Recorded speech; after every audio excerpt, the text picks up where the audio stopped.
Merci. Monsieur Vigier pour le groupe UDI pour 5 minutes.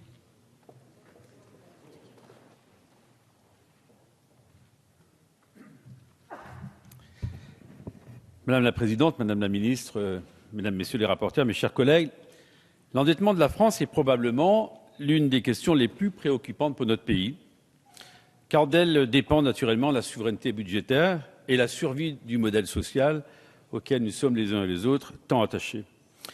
Or, ce gouvernement, madame la ministre, n'a pas fait reculer la dette et pourtant c'était un engagement très fort qui avait été pris. Alors souvent vous répétez que depuis lorsque le gouvernement précédent, la majorité précédente était en place, la dette a augmenté de 600 milliards d'euros en 5 ans. C'est vrai. Mais en 2 ans et demi, vous êtes déjà à 200 milliards. Où serons-nous en juin 2017 ? Et on n'ose pas imaginer. Et je me souviens que lorsqu'on parlait de règles d'or budgétaires, il n'y avait pas beaucoup d'écho sur les bancs du Parti socialiste. Alors, vous aviez fait voter une loi de programmation des finances publiques sur plusieurs années, nous expliquant qu'il fallait diminuer le taux d'endettement de la France à 83% en 2017.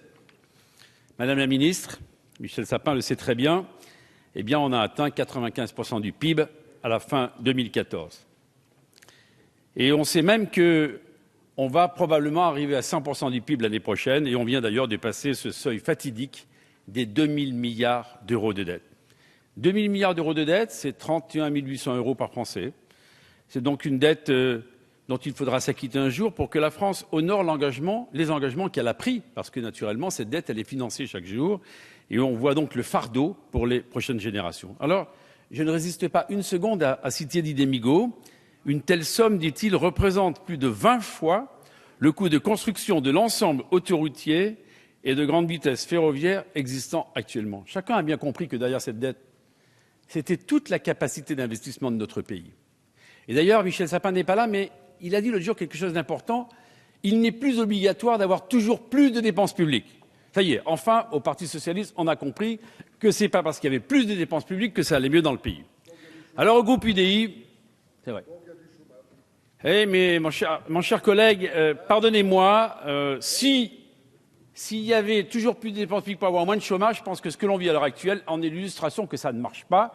Nous sommes les pays d'Europe qui a le plus de dépenses publiques, pourtant nous sommes les pays d'Europe dans lesquels le chômage galope le plus. Alors, le groupe UDI a toujours dit qu'il fallait mettre fin à cet endettement, évidemment, et que c'était vital pour notre pays. Et pour nous, il y a 3 impératifs. D'abord, un impératif éthique. Parce que derrière nous, il y a des générations qui arrivent. Qu'avez-vous fait de votre pays ? Quelle stratégie financière avez-vous pris pendant plusieurs années ? Et cette mauvaise gestion d'hier ou d'aujourd'hui, il faudra la payer demain. Un impératif économique. J'y faisais référence à l'instant, mon cher collègue. Vous voyez, moins de chômage. Moins de chômage, c'est plus d'investissement public. Or, ce gouvernement fait quoi ? Il diminue drastiquement, madame la ministre, qui vous occupez en charge des collectivités territoriales. Et vous le savez très bien, les dotations aux collectivités.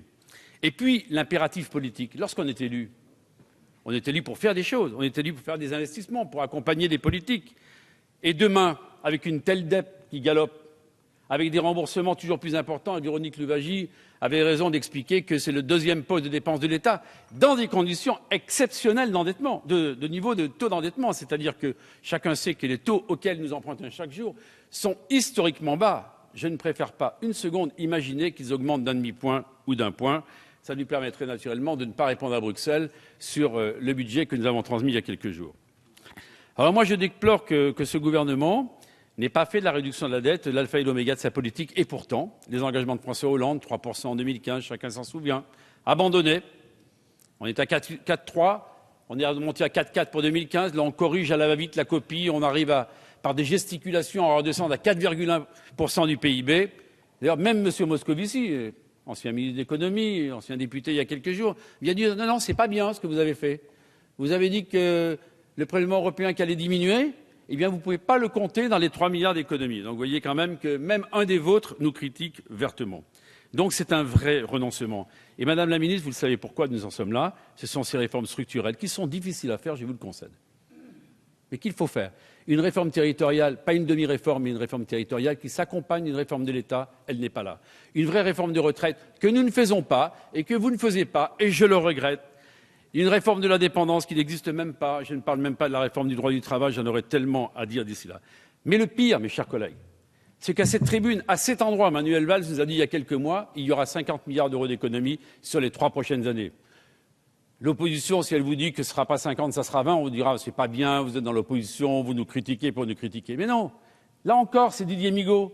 Ça n'est pas réaliste, la copie qui a été transmise. Au mieux, ça sera 20 ou 25 milliards d'euros d'économies, dont, et j'ai eu l'occasion de vous le dire, Madame la Ministre, plus de la moitié de l'effort sera fait par les collectivités territoriales. Alors, mes chers collègues, vous comprendrez naturellement, Madame la Ministre, que, étant donné qu'à la fois les engagements de la France ne sont pas tenus, la loi de finances de programmation que nous avons transmise à Bruxelles, la trajectoire n'est pas respectée, on a tout entendu sur la dette structurelle. C'est bizarre, les députés de la Commission des finances qui nous ont donné deux leçons de réforme structurelle et de dette structurelle ne sont pas là ce soir. C'est dommage, j'aurais pu leur réserver un petit commentaire. Et je terminerai évidemment par cette phrase de Didier Migaud, je termine Madame la Présidente, qui a prévenu qu'aussi longtemps que notre pays aura une dette élevée, il se situera dans une zone dangereuse, ce sont ses mots, le risque d'emballement de la dette n'est pas que théorique. C'est la raison pour laquelle nous ne voterons pas les crédits de cette mission. Je vous remercie.